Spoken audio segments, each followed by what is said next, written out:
হাসির আড়ালে লুকিয়ে আছে হাজারো ব্যথার কথা।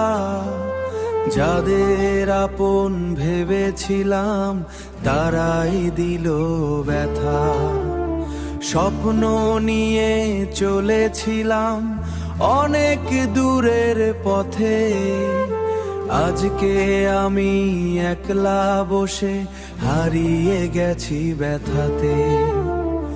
আমার জীবনের কাহিনী কেউ বুঝলো না,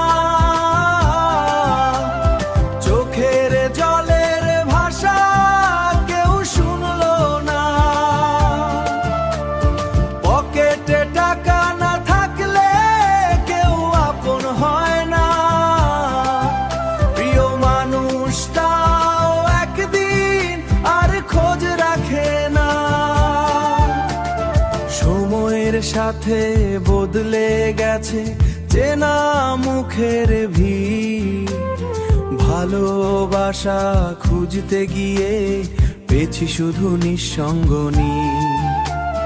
তবুও আমি থামবো না, স্বপ্ন নিয়ে বাঁচি। একদিন আমার গল্পটা সবাই শুনবে ঠিকই।